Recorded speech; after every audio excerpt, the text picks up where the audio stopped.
Morning, everyone. Happy end times, and welcome to the News Agenda with me, Fleet Street Fox. And today I'm joined by a highly delighted fellow Mirror columnist and associate editor, Kevin Maguire. Morning, Kevin. Good morning. I've known Johnson for 30 years, and he may finally get his comeuppance. Now, it's the People's Pay-Per-View, so get into the comments. Ask us your questions. We'll do our best to answer them for you. Those of you listening later on podcast, I'm afraid you're just going to have to drive to Downing Street and holler through the gates instead. So what have we got today? Well, the Mirror has splashed on 24 hours of carnage in Downing Street, not even that many actually, after 2 cabinet ministers and half a dozen minor members of the government all resigned in the wake of Boris Johnson's unravelling denials about how much he knew of sex pest allegations directed at his former deputy chief whip, Chris Pincher. This morning, it looks like Pincher was reported to the police twice and Boris was told about him 5 times before completely forgetting all of it and appointing him to a role in which victims of sex pests would have to bring him their complaints. So Kevin, take us through this. Who's gone? Who's left? Who's actually running the country these days? Yeah, who's running the country? Probably nobody's running the country. You could almost argue Boris Johnson hasn't been for months. But to lose your Chancellor, Rishi Sunak, your Health Secretary, Sajid, Javid, 2 of your most senior ministers resigning from the cabinet because they both have just had enough of the line. Yes, of course, they've got personal leadership ambitions, but nevertheless, both cited the lack of competence in number 10. Sajid Javid said he hoped that when Johnson survived the no confidence vote, he'd show some humility in a fresh direction. He didn't. While Rishi Sunak, said, and he was quite right, that the country can expect that the government's conducted it properly, competently, and seriously, and it isn't. There's also economic differences there. So they're the 2 biggies who've gone. There's a number of junior ministers gone. The aviation minister's gone. The general's gone. Some of the very loyal backbenchers have gone. And it really does feel like the end game for Boris Johnson. And what's the straw that's broken the camel's back is Chris Pincher and lying about the appointment of a guy with an unenviable record. And the lies have just caught up with him finally. Well, Jerry says he's on the slippery slope, but hang on now. Boris Johnson lied about his girlfriend having abortions when he was a shadow minister. He lied about to every one of his members of his family and his wives. He's lied about Partygate. He lied about Owen Paterson. He lied about COVID care homes. He lied. Liar. Why is this lie? Yeah. Why is this one the one that's broken the camel's back? You'd have thought the COVID lies. Yeah, and he lied about Brexit. We lied about 40 new hospitals. As you say, there are lies and lies and lies. I think it's cumulative, rather like the boy who cried wolf. Finally, the wolf turned up and devoured him. And I think with Conservative backbenchers, it's Chris Pincher, who was the deputy chief whip. Outside of Westminster, it might be one of those roles. Does it really matter? It does, because you give them great authority over other MPs in terms of nights off, officers. You've got a problem, you go to the deputy chief whip. They keep mental black books about indiscretions to blackmail you. And he essentially gave the job to a Prowley predator, and they've revolted over that. As some people will say, isn't it amazing? He's the first prime minister in history to have broken the law in office when he was fined for COVID parties. Why didn't he go then? Why did they keep sticking with him? Keir Starmer has made the point that Sunak and Javid shouldn't be seen as heroes because they were cheerleaders for him. And there's a sense at the moment now, I think, with some Tories, they're rats leaving the sinking ship.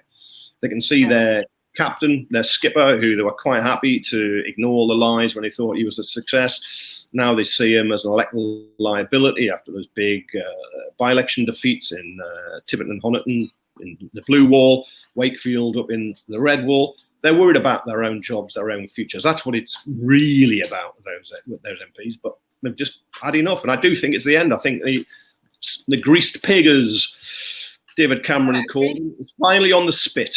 What a horrible thought. Now, Zoe has said Boris has to go. Jamie says Boris has to do the honourable thing, not just for the Conservative Party, but for the country as well. Now, in losing, everyone who's commenting so far this morning is quite negative about Boris. Do you think he ought to stay? Anybody? Do you think that he's doing a sound job? Kevin may think he wants to stay because it might suit Labour, perhaps. Well, if I was Keir Starmer, the Labour leader, Ed Davey, the Liberal Democrats, Nicola Sturgeon, the SNP, I'd be launching the Save Boris campaign, because he is a wonderful electoral asset for them. The Conservative Party can't move on as long as he is there. They'll just continue sinking. They might try and perform the old trick, get a fresh face, and then say, you want to change? We've given you change. Call an election last year to try and wrong foot the opposition. Is he? But he's not only incompetent, he's not only a liar, he's kind of lazy, he's unreliable, you just can't trust him at all. YouGov last night found a record 69%, that's 7 in 10 voters, think he should resign, including 54%, more than half of Tory voters at the last election. He will superglue himself to Downing Street. But I think the game is up. I think backbenchers are going to rise up and kick him out. Now, Alan says he will still be Prime Minister because Starmer's not fit. We've yet to hear, of course, about the Beergate fine from Durham Police. They seem to have no sense of drama, or they would have done it last night. But we have to wait and see if that is going to come or not, and whether or not therefore Starmer has to resign. Now, in losing Sunak and Javid, Boris has lost the bankers. And in Morrison, he's lost one of his lawyers, the Solicitor General. He's now being propped up by Nadeem Zahawi, who's a former boss of YouGov, which, as Kevin just pointed out, reported the majority of just about everybody now wants Boris to go. I suppose there is a positive here, which isn't going to get very much attention at all, because, a brown man and a former refugee is Chancellor of the Exchequer, which is an amazing sight in and of itself, considering the last sort of few decades. The Conservative Party, given it's got a wing that's racist, and I know Labour had its problems with anti-Semitism in the Corbyn era, I'm not denying that. But the last 3 chancellors have all been Britons of colour: Sajid, Javid, Rishi, Sunak, and Nadeem Zahawi. And Nadeem Zahawi, in some ways, is a great success story. He came to Britain as a primary school kid from Iraq. In the Saddam era, couldn't speak English. He's been very successful business-wise, although I think his tax records and reputation will be combed over minutely now. Big questions about having a stable economy ever, because of the money that he spent, taxpayers' money he spent having his stables heated. So we'll have to. Yeah, well, he did. He claimed on his expenses and had to repay for heating his family stables. On parliamentary expenses. Well, at the time, the hated bedroom tax was being introduced for social tenants who were deemed to have spare rooms. So I remember Zawari's expenses were dubbed the spare groom tax. Oh, so all that will come back. All that will come back at him. And his record at education. Look, he's not been there that long, but the Tories have reduced spending per pupil on schools that 93% of our kids go to. They have an awful record. All he seems to want to do is pick fights with teachers and spark culture wars. Yeah, so we'll have to wait and see how that goes. But I suppose apart from that thing, I mean, Ken says there the ship is sinking. Heather says the trouble is we've not got anybody else. Labour went against the people on Brexit, so who do you trust?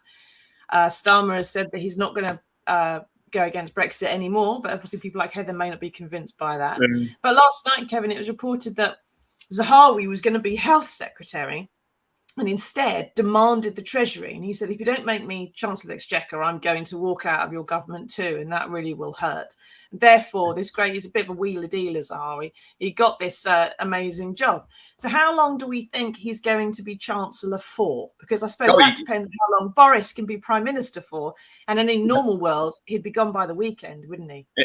Yeah, we don't live in a normal world. I'm in Westminster at the moment, the Houses of Parliament, and the Mirror's office at the centre of the place, and I assure you it ain't normal here. He's denying Zawari that he threatened to resign if he wasn't made Chancellor, because Johnson wanted to make Liz Truss the Foreign Secretary. I'm not sure I believe Zawari on this at all. He's going to be a very short-lived Chancellor now, whether it's weeks or months, but it may not do him any harm if he's got his eye on the top prize of becoming Prime Minister, because John Major was a very brief Chancellor during Thatcher's period, and he got the prize, he got the keys to number 10. I think Zawari will come in and he will try and distance himself from Sunak, who put up taxes, by announcing tax cuts, so he can position himself in the Conservative Party for the Conservative electorate, because the next Prime Minister of this country, Johnson goes, will be picked basically by Tory MPs getting 2 candidates, and then the Tory members, which are so few, only a couple of thousand, they're like a weird sect, will then decide who it is. And he can point to Zawari, 1, like I've been cutting taxes, and 2, I backed Brexit back in 2016, unlike, say, Liz Truss, the Foreign Secretary, who's a more recent convert for her own good. So he becomes Chancellor. He's realised, I think, it's a bit of an investment of his time, and it will improve his prospects of becoming Prime Minister. That's why. But then again, is he going to get to doing a budget in the autumn? Because we've got Tory conference in October. We've got the Standards and Privileges Committee reporting back perhaps in September on whether Boris Johnson misled Parliament. You've got the summer recess before that of heavy plotting. So we'll have to just wait and see how long Boris can dig in and hold on for. Foxy, most Tory MPs don't think Johnson will survive much into the autumn. So the change could be before the Tory conference. They could have a very quick election. They don't have to take 3 months. And we used to hear the old excuse trotted out of, you can't have a new Prime Minister now because of Ukraine, which was nonsense in the sense that we changed Prime Ministers once in the First World War and twice in the Second World War, because, of course, Churchill was turfed out by the voters and Clement Attlee elected before the war was over. They were still fighting with Japan. So Ukraine won't save him, although I do kind of expect a phone call with Zelensky today for him to try and show his business as usual. There's been a sweet coincidence with those calls. And, but as someone remarked on Twitter last night, we're going to need a bigger Zelensky, because it's not going to cover up this kind of stuff. Now, keep asking us your questions. Sorry, I just completely missed the one that was on the bottom there, just been taken away. But we keep asking us your questions. Let us know if you think Boris can stay in, or whether he's going to have to go. What do you think is going to happen? Now, Rachel says, we don't really have anyone to run this country. It's a scary world we live in. I think it was Belgium went 18 months without government, and they managed absolutely fine. But of course, it's different to not having a government to having a government that's run by who's running it at the moment. So, yeah, Northern Ireland doesn't have a devolved assembly and the power sharing at the moment in the disunited kingdom.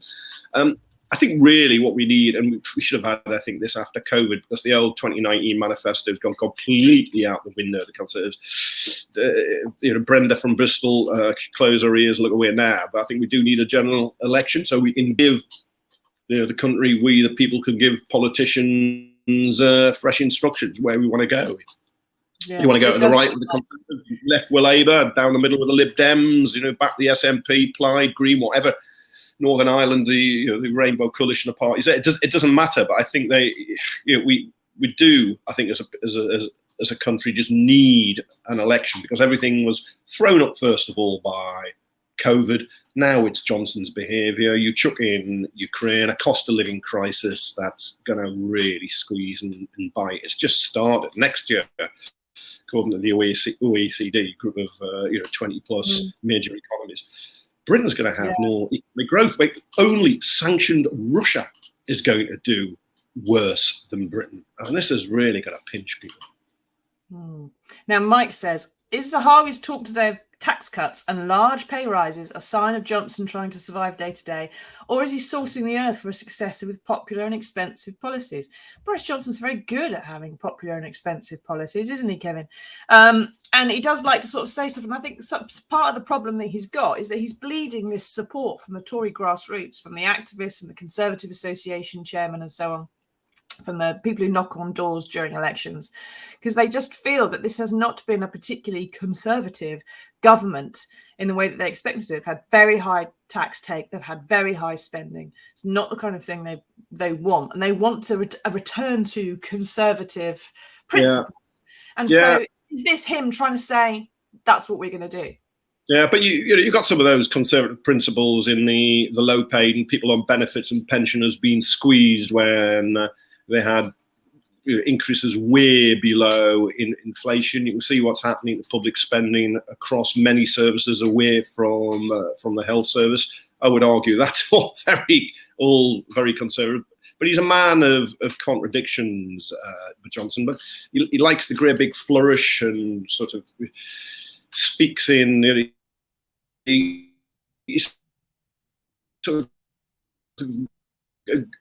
wants to see paint in great colours, but when you look at what's happened in the country, it's it is pretty conservative.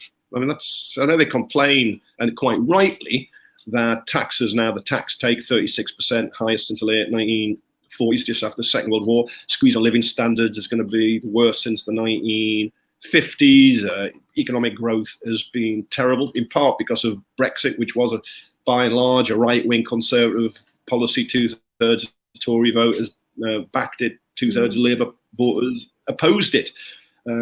It's squeezed the economy. It's been disastrous. COVID, you look at the impact of that, which was massive, not just in terms of lives lost and people who are still suffering, but economically it was huge. Sunak deserved credit for the furlough scheme, but then you look what happened on PPE and the crony contracts and the VIP lanes and the corruption around that, the abandonment of the elderly in care homes who were sacrificed. The record is pretty grim. They always talk about the vaccine project, and somehow that's made possible via Brexit. It was all during the interim period, the running through. We could have quite easily done that as members of the European Union. In fact, we were still part of the single market and the customs union at the time. It's just kind of another Brexit lie on that. So, the Conservatives made a pact with the devil when they picked him as leader, and now they saying, oof, we don't like him. He was always like this. He was always going to self-destruct. He was always going to be a liar. He was always going to be incompetent. He was always going to be untrustworthy and deceitful and lazy. It's just Boris Johnson. Yeah, it's kind of, you can't be surprised, really, quite that what you get. If it is exactly what it says on the side of the tin, I think Boris Johnson can arguably come out and say, you voted for me, you knew what I was like, you can't have a problem with it now. But who knows? Now, Paul says... He was there, it was obvious, but people swallowed it. Paul says Boris can't lie his way out of this. He and his new chancellor are going to buy their way out of it. We'll have to see, won't we? We are expecting more resignations today, probably more junior ministers or these parliamentary private secretaries who aren't in the aren't in the cabinet, but they are part of the government. They're sort of advisors, unpaid advisors for ministers. But Boris last week said he wasn't going to fundamentally change his psychology. While he has been forced to resign from a number of other jobs, in fact, most of the jobs he's had, that was because in each case he had a boss who could tell him he had to go. Now he is the boss. There is literally nobody, apart from perhaps the Queen, who can say this is about time, I think, for you to go. And I think when someone suggested to him about resigning, his attitude, I think it was reported in the Times today, was F that. But the Times has called for him to go. The Sun says he's on his final warning. Even the Mail has gone lukewarm. And the Mirror, of course, has been saying his time's up just for ages. I said he'd lost the next election over Partygate. Is he ever going to resign, Kevin? And if not, what is the possible process for him to actually go? No, he'll never resign. The only way he can be forced out before a general election is for a majority of Conservative MPs to vote they have no confidence in him, and then he'll be gone. He won the last vote. It was held too early. I think it was 211, 148, was it? 41% of MPs voted against him, 59% for him. But about a third, just over a third of those who were for him were people he was given jobs, salaries, cars, red boxes to, or they were hoping to get jobs. A lot of them are having buyer's remorse now, and I think he knows if there is another no confidence vote, he will he will lose that. I'd bet your house on that. I'm so certain. I'd bet everything you own, Foxy, he would lose that no confidence vote. So he's you're betting what I own, and I don't know my house. It's a safe, the World Bank owns my house. Yeah. But he knows he would lose. He knows he would, and he would lose. Mello says he's on his way out. Patricia says, I think it's time the Queen made him resign. I just wonder, Kevin, whether even if the Tory party votes, if they change the rules and they manage to have a vote of no confidence, and they win that, and they say, we have no confidence in you, he is then removed as leader of the Conservative Party against his will. But the Queen has invited him to be Prime Minister and to form a government. If he can still form a government, then he can stay Prime Minister, can't he? Yeah. God, could he do a Trump? Could he have the mob march on the Capitol? Well, I can see a mob marching, but not for him. No, the other way around. I don't know. There must be enough odd people who would try and serve him. But the position with the Queen, and there's a constitutional monarchy. I, like you, a Republican anyway, but we have a constitutional monarchy, and the Queen summons to the palace to make Prime Minister the person, the MP, who can command a majority in the House of Commons. If he lost his majority in the House of Commons, should he try to cling on? The Tory MPs say you got to go, and he says no, I'm not going. I'm going to try and cling on. There'd have to be a no confidence vote here now. Well, then, I suppose what they could do then is say Starmer and Davey or someone else. If other parties in the House of Commons could say, well, look, we can form a coalition and then call a general election straight away, then the Queen could then summon Starmer and say, you form a government, let's crack on. Yeah. And we'd all go, yay, thanks, Queenie. Yeah, we get into sort of weird, uncharted, sort of American style areas like this, but I suppose the reason why we can talk it isn't completely far-fetched is because Johnson's all about Johnson. His priority is 1, 2, 3, Boris Johnson, Boris Johnson, Boris Johnson. That's it. Yeah, exactly. But maybe if the Queen does do that, you'd stop being a Republican, Kevin. Yeah. Well, there's only for a day. But there's no love lost between, there's no love lost between the Queen and him, I would suspect, after he advised unlawfully prorogue Parliament. And then we know Prince Charles. All the royals hate him. All the royals. We know that Harry snubbed Boris Johnson in the lineup as well. They all seem to really quite dislike the man. So we'll have to see what happens there. But we must move on quickly to another story. Save it, Kevin. We'll wrap at the end. There's another story on page 2, which is yet more strikes. So Royal Mail managers are walking out later this month over jobs and pay. ASLEF and TSA, 2 more rail unions, they're balloting on strike action along with the RMT. And now BA staff through Unite are in talks about jobs and conditions, which stem from the appalling fire and rehire policies during the pandemic.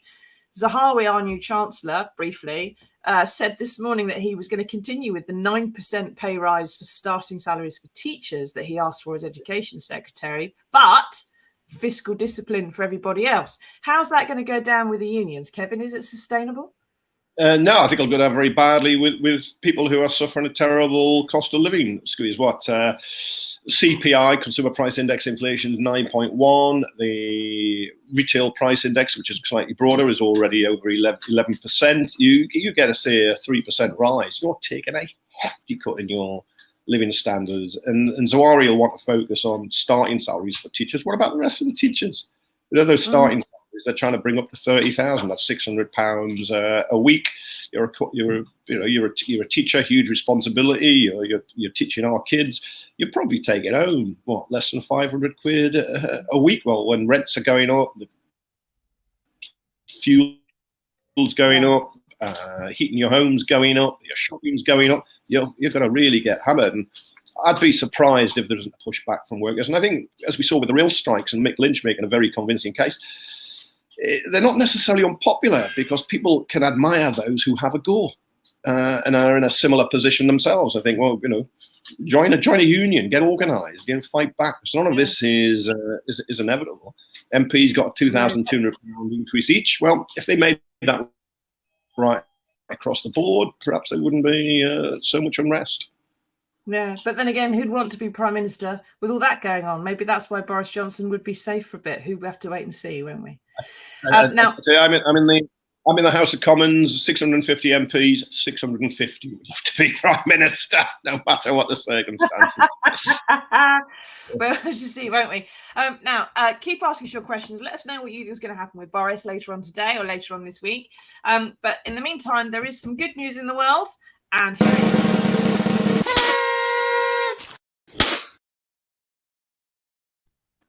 Now, this is basically just a fantastic picture. If we can bring it up for you. I don't know if it's knocking around, but basically here we are.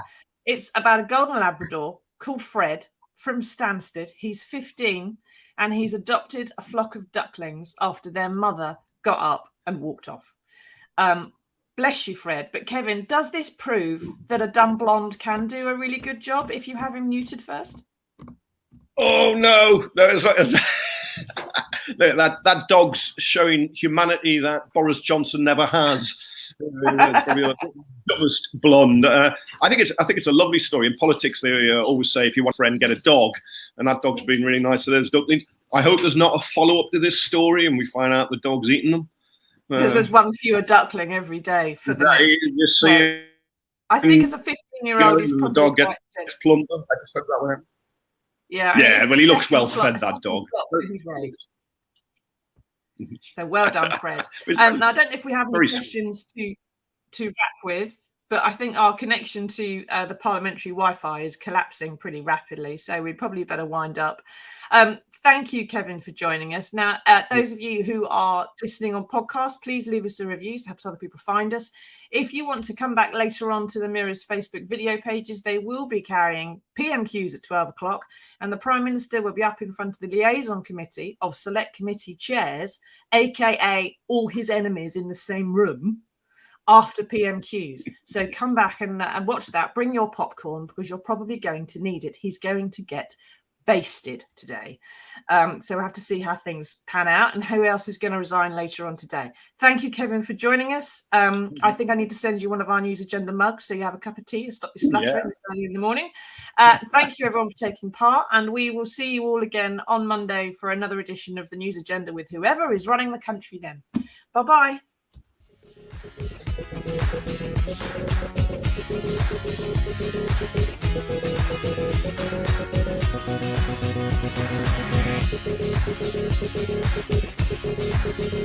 Thank you.